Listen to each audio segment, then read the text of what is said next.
Hi there. It's that time of year. It's December, and I've watched a lot of movies this year, but not everything, and not some that you're probably going to expect. So, just to show you I'm a good guy, time to put on my hat and talk to you guys about the top 16 movies of 2022, with a few honorable mentions and a couple dishonorables. Remember, as I do this list, this is just my opinion. As one guy that's watched films, what I would really appreciate is that people comment down in the comment section down below. Let me know what your top movies of the year are, what movies you liked most. Remember, everybody has their own opinion, so let's try and keep it nice and respectful to everybody down there. And I'll see you in the comment section.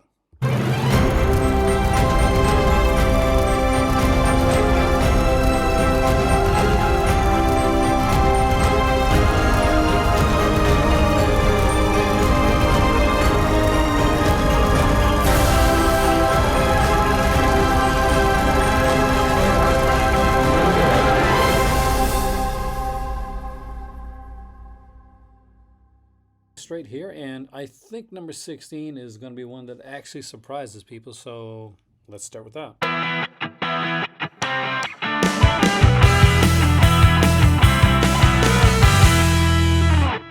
Bet you didn't see that coming.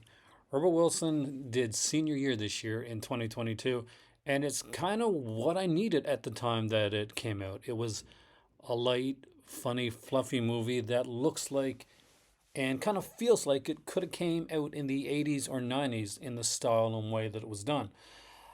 I bet this is not going to be on anybody else's list, but it is on mine, and basically because I just had a lot of fun with it.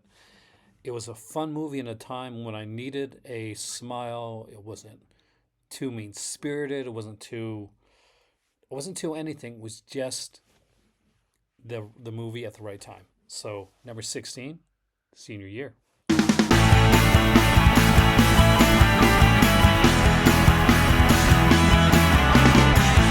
Bill Jordan brings back the noir with the excellent Marlow, starring Liam Neeson, Diane Kruger, and Jessica Lange, in a film with just enough twists and turns, bad guys, good guys, and guys that kind of walk the edge of you're not quite sure what they are, but you enjoy every second of it. And this is beautifully shot in set in late 1930s. It's a really good one, and if you haven't seen it yet, it's coming up very soon to a theater near you. Marlow, excellent, excellent film.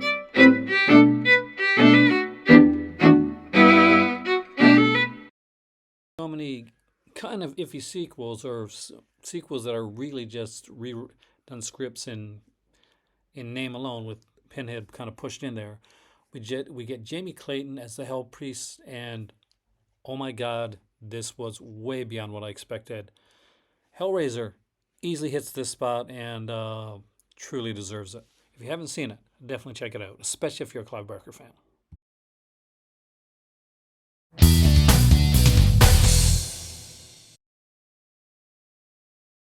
Set in the late 70s and based on a story by Stephen King's son and amazing author in his own right, Joe Hill, The Black Phone is a truly unsettling and disturbing film that really earns its place.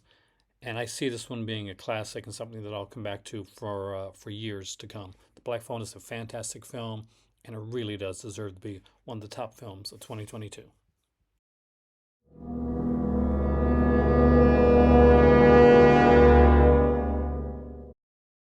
Halloween ends not quite the way we expected to, not quite the way most of us wanted it to, but it ends with a very interesting and unique take on the franchise, probably one of the most unique takes to date.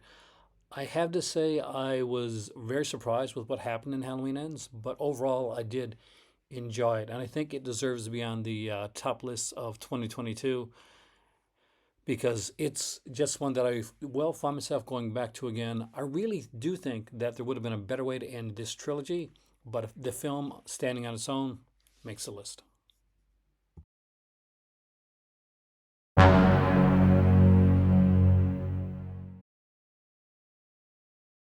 Breaking the top 10 is Smile, one of my actual favorite horror movies this year, but not my favorite. Though I really did enjoy this. I expected this to be a kind of a truth or dare type of thing. It was way, way better and much better produced than that. Smile almost broke it into the top 10. And who knows? I kind of wish it did, but we got it here at number 11. And I really think you should check it out. It might make you smile, and hopefully not in the bad way.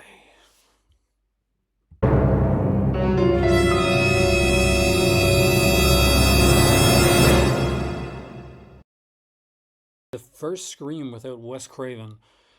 It was a hectic one. I wasn't quite sure how this was going to go, but in the end, it ended up being one that I truly loved. I love the cast for the new Scream film. I love the twist that they did on some of the characters, and especially how they brought back some of the older characters.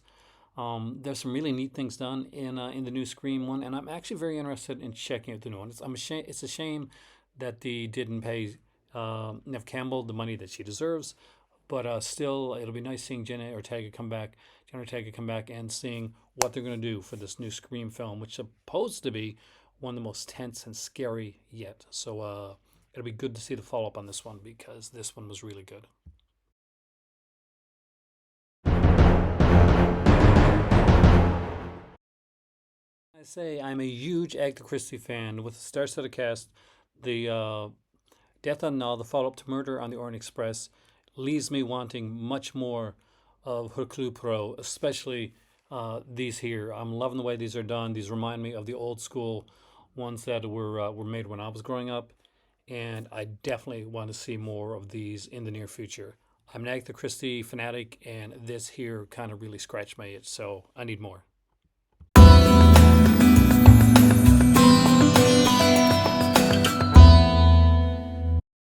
Anybody ever asked me if I thought the worst part of watching Zoe when I'm with my kids would one day be one of the big hot actors in one of the best movies of the year and truly one of the best biopics. Now, that being said, I have not seen the Weird Al one yet, so that's why that one's not on here, by the way, guys. But Elvis is and Austin Butler. This kid is a star in the making, and I'm looking forward to see whatever he does next. But Elvis, it was an amazing film, and it was everything I could have wanted from it and more.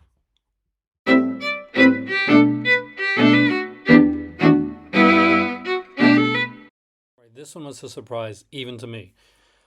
If anybody asked me if I thought a Camila Mendez and Maya Hawke film from Netflix was going to actually end up in my top 10 list, I would have thought that would be insane.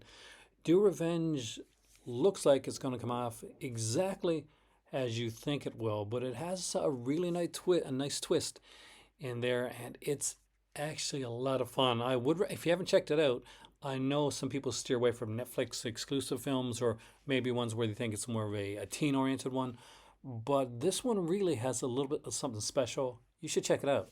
Do Revenge easily makes the top 10.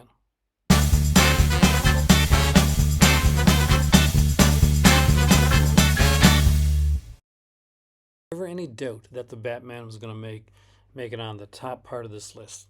It was one of my favorite films of this year, and actually one of my favorite superhero films in quite a while. I love that they finally made the detective part the important part in The Dark Knight Detective. We've seen the Christopher Nolan stuff, we've seen the Tim Burton films, and each of those are really great and enjoyable in their own way. Robert Pattinson didn't let me down. He was exactly what I wanted because what we got here was to see the Batman. Maybe in the next film, we'll get to see him create the persona of Bruce Wayne. And that, that I'm looking forward to seeing.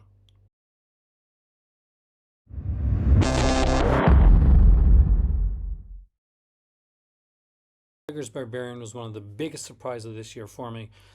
I went into this movie completely blind and it totally blew my mind. I absolutely adore this film, would recommend this to anybody, and I cannot wait to get a good 4K edition of Barbarian because this movie deserves to be seen. It deserves to be seen without seeing a trailer, without reading anything on it, because there's some great twists, there's some fantastic acting, and this easily could have took the number one spot.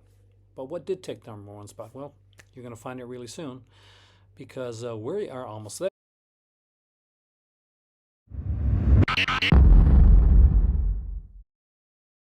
If you would have told me that there was one movie that was actually going to make me tear up and cry this year, I would not have believed that it would have been Kevin Smith's Clerks 3.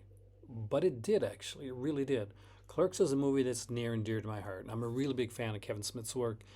Um, this was Kevin Smith at his absolute very best, and it brought us back full cycle to the beginning. And there's just so much greatness to Clerks 3. It is a genuine classic, and I love it.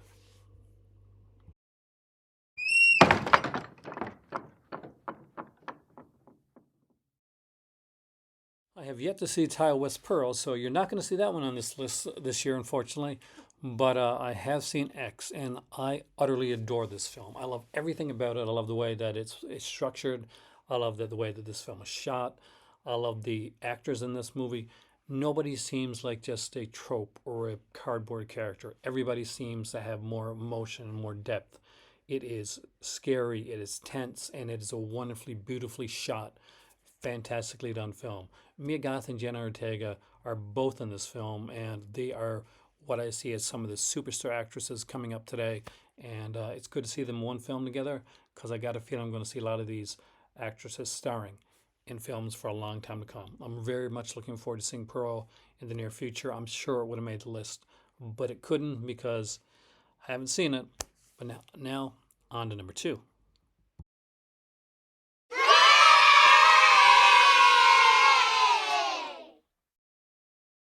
In the same year that's giving us our very first Predator Omnibus, thank you, Marvel, for that, we get Prey.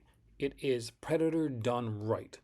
We have Predator put in a unique time era. We get some very cool people in this one here, and a some very cool fight scenes. It is bloody, it is gory, but it is fantastically Predator in the way that it should have been done years ago, but it hasn't. But you know what? Now that we got this formula, we can put Predator anywhere. Want to see Predator fighting gangsters in the 1920s? You want to see Predator in a different time era? Yes, we do. Please do it and do it right, because this is a good start. Aren't going to get any like graphics up here, but I got an honorable and dishonorable mentions list. Let's do the honorable first, because there are more of those. I really liked what I've seen of Don't Worry Darling, but I haven't had a chance to finish it yet. It may have made the list if I'd finished the film, but what I've seen, it looks beautiful, wonderfully shot, fantastically acted, and it looks very Stepford wifey. That's what it seems to me so far. Maybe it's not, but from what I've seen, honorable mention to Don't Worry Darling, because what I've seen I've really liked. Samaritan was a lot of fun. A lot of people said, okay, yes, it's kind of predictable, and it was, but Stallone put out for just a fun little action film because sometimes that's all you need. Blonde. I was iffy. I didn't know where to put this one on the honorable or dishonorable list. I really didn't. But because of her portrayal of Marilyn in this movie, it put it in the honorable list. And I know what they were trying to do. I don't know if they really succeeded with it, but it skates between honorable and dishonorable, but it just makes it onto the honorable mentions. Also, another Netflix film. Netflix, you're doing good this year because Texas Chainsaw came out, and you know what? It was a lot more fun than it probably should have been. I really enjoyed Texas Chainsaw, and I look forward to seeing a follow up to this because you sequel baited us. And last but not least is one that not a lot of people would expect on here, especially my better half, actually, I don't think, but it's Doctor Strange and the Multiverse of Madness. I had a lot of fun with this. Sam Raimi, I wish you would have went a bit more Sam Raimi with this because I don't think you went all the way, and I really wish you would have. We've got to see America Chavez in the films now, and I'm a really big fan of that character. So I want to see more of her going forward. I love the way that the film was structured and done. It just wasn't enough to make it onto my top list for this year. And to the dishonorable mentions. Marvel, you kind of made it there again. This is one that my better half really likes, actually. But I'm a fan of the comics, and it just was a little bit too cold for me, and that is Thor Love and Thunder. I know a lot of people love this one, and my better half especially, she really does like this film, and she likes the kind of more comic, kind of comedic Thor, and a lot of people do actually.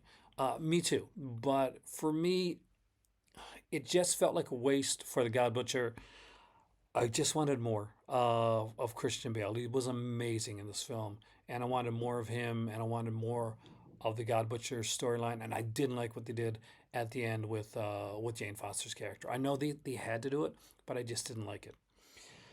The next 365, Netflix, you gave us some good stuff, but you gave us one of the worst films I've ever seen in my entire life. And this is the 365 series of films. It's kind of trying to be its own kind of tamer version of kind of maybe a 50 Shades of Grey type of thing, which is horrible in itself. But imagine somebody telling you when 50 Shades of Grey came out, like one of the worst written books and some of the worst films of all time, like in my opinion, anyway, they're not for me, that there was going to be worse. There was going to be worse films than that in this genre. And holy crap, is this ever bad? And I don't think anybody would be surprised to see Morbius on the list of the dishonorable mention list. So one of the worst films of 2022, because man, it sucks. I love Matt Smith. I think Matt Smith is amazing in this film. I think everything else about this film is utter tripe. I hated it. I had a painful time watching it. We were at a drive-in movie theater, and I am desperately trying to get through this film.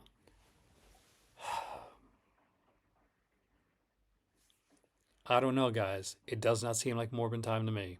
And that's my honorable and dishonorable mentions, which means the only one thing is left. Number one.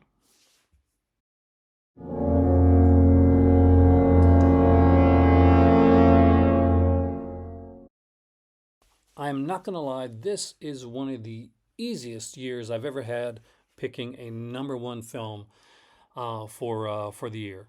Bodies, Bodies, Bodies. I absolutely adored everything about this film. It hit the Agatha Christie-esque part of it, and it's in a unique way.